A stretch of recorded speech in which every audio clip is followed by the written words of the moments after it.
There are circumstances under which that would be.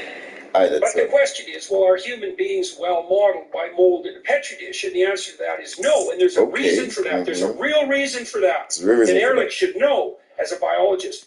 See, human beings are strange creatures because we evolved the ability to produce virtual representations of ourselves. That's what a thought is. You know, when you dream of yourself or you dream of another person, you've made an avatar of yourself or the other person in imagination, right? It's virtual. A thought is a virtual extension of you.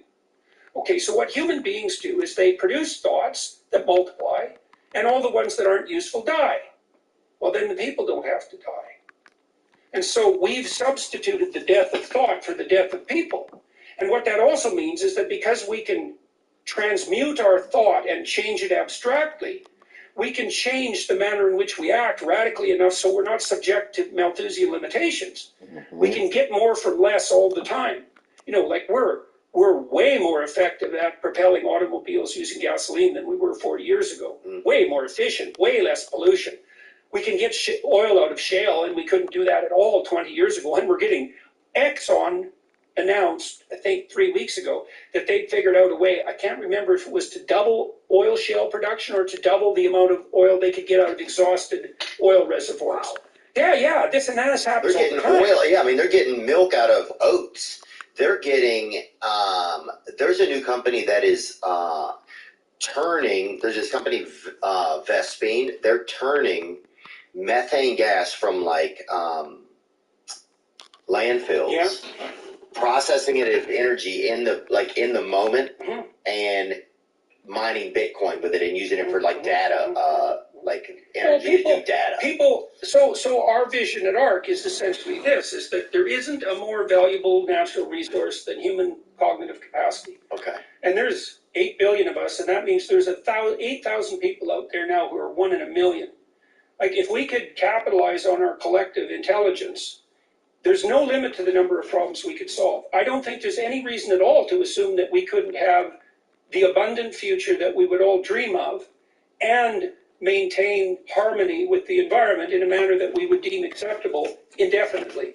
And I think the best way to interfere with that, both of those, the economic part of it and the environmental part, is to terrify people into tyrannical submission, to demolish the poor, because that will happen immediately afterward, and to have the whole goddamn house of cards come tumbling down. We don't need to do that. So here's another fact. You demolish the poor, what do you mean? Well, if you make energy more expensive, well, who do you hurt? Poor people. Well, obviously, and every time you make any basic necessity, and there's no basic necessity more basic than energy, as soon as you make that more expensive, you hurt the poor. And you know, it's always the case, there's a pyramid of poor people, of wealth. There's a small number of people at the top, and they have most of the wealth. And then you go all the way down to the bottom where most of the people are, and they're barely bloody well holding on. And so if you add any more stress to the system, you knock a bunch of them off. They're no longer able to hold to the side of the cliff, and they just fall down. And you know, the Malthusian types will say, well, there's too many people on the planet anyways. And I always read that as saying, well, that means you'll sacrifice the poor to the planet because that's your bloody plan. And I think that is absolutely 100% unconscionable. We should be working to drive energy costs down as low as possible. You know, and I think nuclear is a really good option, but we should be using fossil fuels, especially natural gas, like mad, and getting the Indians and the Chinese, the Africans, getting their standard of living up. This is cool too. So if you get people to the point where their income exceeds $5,000 a year per capita, they start taking a long-term view of the future and worrying about environmental concerns locally. So while you imagine you're scrabbling around in the damn dirt, like literally trying to worry about where your next meal is going to come from, you're not really very concerned about environmental maintenance over the next 3 generations. Yeah, you can't. Well, you can, obviously. But as soon as you have enough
I think there's like this, like, what is nature thinking the whole time about our behaviors, you know?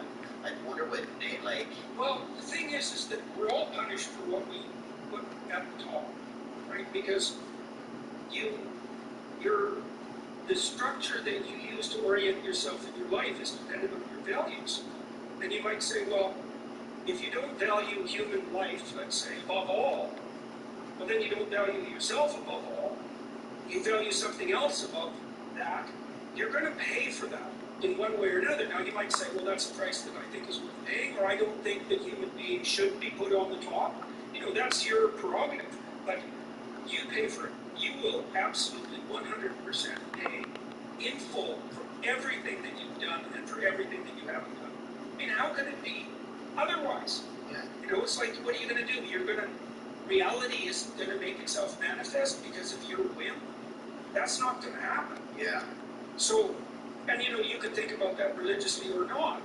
There's no escaping from what is. You know, and I mean, I'm going to write a chapter soon on the book of Job, and it's very interesting because what happens in that book is that it's really shocking. What happens is that God has a bet with Satan, which is, you know, a little ethically questionable, let's say. Yeah. So there's Job. Yeah, too. I'm just joking, but I mean, Job's a good guy. Uh-huh.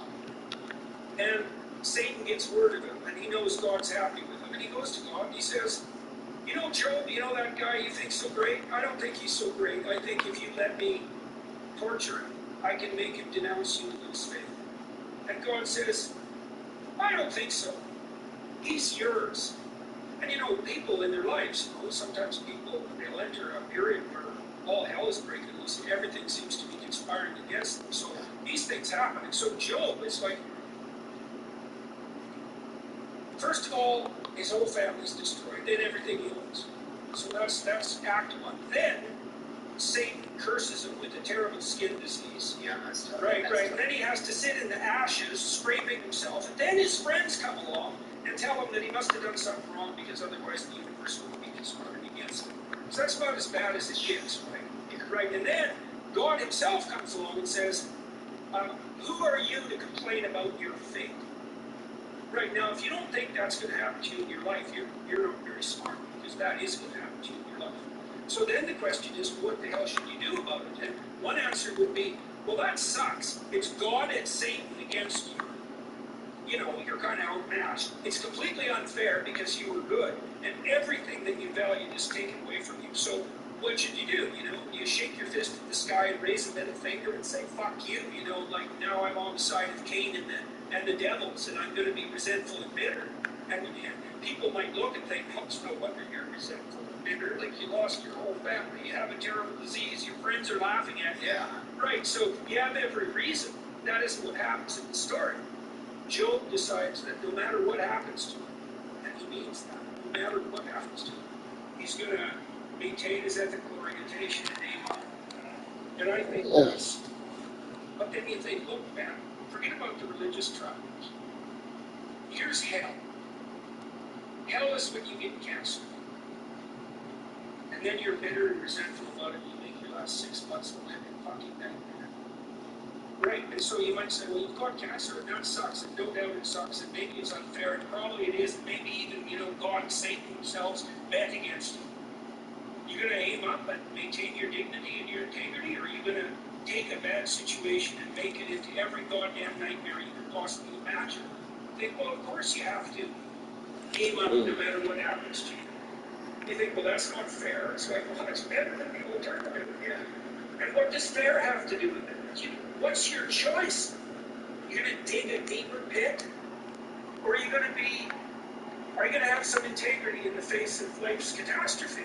You know, and I think we know the answer to that, because when you meet people who have integrity in the face of catastrophe, you're struck with admiration from the guy, right? So that's your heart speaking, man. It's like, I don't know how you do it, but, you know, I can't help but, you know, I know I have a friend, very well-known Canadian, and he got into some business trouble about 10 years ago, 15 years ago, and he had a great fortune and a huge business empire. He lost every bit, and then they put him in prison, right? And he lost everything, and he lost almost all of his friends. They put him in prison in Florida, in a rough prison. He wrote a book there, and he got 200 people through high school. Yeah, no kidding. Wow. Shows that was his choice. Yeah. Like, even though it's as bad as it can get, I'm going to have some dignity for myself. Yeah, and do some good. Right. And he did. He's still in touch with the people that he got through high school. He said every single person he tutored graduated. Wow. No kidding. Wow. That's for sure. And it's how when people react whenever it's going tough. That's really where you see. Yeah, well, you want to have a vision of yourself in a situation like that too. It's like maybe you're part of the Christian injunction. We're talking about Christianity, so there's a fundamental Christian injunction is that you pick up your cross and you march uphill. What does that mean? Well, it means that's true for everybody. What's the cross? You're going to die. And you're probably going to suffer when you die. And probably along the way, the mob is going to come for you, and people are going to betray you. That's all going to happen to you.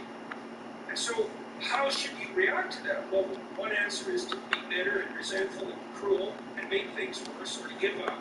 And you could do that, and you could make a case for why. But obviously, all that's going to do is make it worse. Or you could think, Jesus, maybe there's enough to me so that I could actually do that voluntarily. And I can do it positively. And I can withstand it. And maybe that is the sort of thing you are. Who the hell knows? It's where you really find out who you are. It's scary sometimes to really ask yourself who you are, and really answer. You came from a poverty-stricken background, and you've done well. And you've talked to me about having some trepidation about making your goals conscious and trying to realize them. But you've pursued success and you've been successful. What do you think you did right that enabled you to aim for success? And also, my sense is that you've straightened yourself out a lot, and that along with the opportunities, you haven't let the opportunities that have come your way drag you down or destroy you, and they could have. They do with lots of people in the entertainment industry. Yeah. And you make fun of your past, in a great way. It's extremely hilarious. Like, what do you think you did right that put you forward? Well, I didn't give up on myself. I don't know if that's kind of a vague statement. I think in some ways. Well, why would that be the one that comes to mind first? Like, were you tempted to give up on yourself? Did your environment insist that you should have? Yeah, I think I probably. Part of me waged war against what I thought where I thought society expected me to be. Yeah. Now, where did you think society expected you to be? My lot in life was supposed to be, not successful, maybe not having much opportunity, looked at as a societal liability, maybe. Like I felt like I was born into an environment where I wasn't supposed to have success or opportunity, and I was supposed to be okay with that. Right. Okay, so why didn't that make you bitter or get it? And what did you do you think that moved you forward beyond that? And why were you able to accept that even? Yeah, I think what I did that helped me move beyond that probably was, make a decision within myself that I was going to do something different than that. Do you remember when you decided that? Or was it a sequence of decisions? I think it was probably a sequence of decisions, and I think it was always there somewhere, But sometimes it was guided by anger. Yeah. Fair enough. So it wasn't always guided by positive energy. There's a scene in it was a grudge. It was like I had an enemy, and it was the world. There's a scene in the Gospels where Christ is being tempted in the desert. I think I might be putting two stories together. It doesn't exactly matter. They go together. He says, "Get thee behind me, Satan." I think he actually says that here. It doesn't matter. But it means something very specific. You talk about anger. Like, anger is an extremely useful emotion. Trump is very good at using it. You can see that in his mugshot. Yeah. Well, that anger that you have, if that's integrated and it's behind you, it's not anger, it's determination. Right. So integrated anger is no longer a vice. it's a hallmark of strength of character. That's the integration of the shadow from the Jungian perspective, right? You can't be namby-pamby and nice. That's not good enough. You shouldn't be dominated by anger because it makes you bitter. But that force, like anger, is a non-trivial force, right? It's a huge biological circuit. You want to have that sucker on your side. If it can orient you upward, it makes you unstoppable. Yeah. I think that was a lot of it for me, finding some good role models, listening to people. I think that was helpful. You know, I had a brother that was really, really helpful. I have a brother that's really amazing, so that was great, I think, over time. Older or younger? He's 2 years older than me. What has he done? He started a tree company that did well, and he got sober, and then he started a family, and now he, like, does his own, like, farms at home, and he, like, starts... He played the clients. Kind of stuff like living off the land and stuff. But he's like a child therapist too. He really loves like learning about children. And, so he was a good model. He was a great model, especially because we had a kind of traumatic childhood. So he learned about a lot of that and how to help children. So he was able to kind of help me. So I think that was very helpful. And wanted to do things on my own, just deciding that I really wanted to do things, you know. And starting to surround myself with people that were doing things, you know. I think that was well, that's a useful, being in the right wake, you know, being in the wake of people that were doing things. Well, it's good. You want to be around people that celebrate your successes. You want to be around people that commiserate with your failures without letting you off the hook. You want to be around people that are aiming up, not people that will drag you back down. You know, this often happens to people who try to quit drinking. You know, their friends will pimp them, and sometimes it's a bit of a provocation. It can be playful, but some of the time it's like, who the fuck are you to escape? You know, you get back down and get a fire with us. You think you're better than us, do you? You know, and a lot of misery comes from that. I think doing my own thing, I like starting my own course. I like doing the thing that other people do. I'm always like that. Because I didn't see the odds were better if it was me by myself doing something different than if it were me amongst many doing the same thing. And I felt for some reason that the odds were better. Because it was just me. Yeah, okay, so if somebody looked over like, I don't like what this guy's doing, but they knew it was me doing it. As opposed to, I'll look over here and everybody's doing this. I don't even know if this guy's well, that's the other advantage of taking responsibility, you know, because, so, we talked about Noah, and we talked a little bit about the Tower of Babel. So one of the next stories in the Old Testament is the story of Abraham. And Abraham has rich parents, and he has the option of just like laying around and eating his grapes for the rest of his life. He goes to slave women, waiting to pay palm fronds. And a voice comes to him and says, "Get the hell out there and have your adventure." And it's not the same situation as you were in, because Abraham comes from privilege, but it's the same idea, right? It's like, well, Abraham has everything anyone can want. In fact, he's quite old by the time he launches himself out of his nest. And you might say, well, why the hell bother? Because you've already got everything that everyone wants. If you want to feel great, so you slaves waiting for palm fronds over you. And he goes out and he has quite a cataclysmic adventure. War, death, destruction, famine, tyranny, the whole bloody mess. But he has an adventure. Yeah. And so what's cool about that story, and this is another way that this unified spirit is presented, is that God is presented as the spirit that calls you to adventure. Right? It's a definition, right? Because the question is, what should you put at the top? And what you put at the top is what you follow, by definition. Yeah. And you said, well, you have an intuition, then you should go and do your own thing.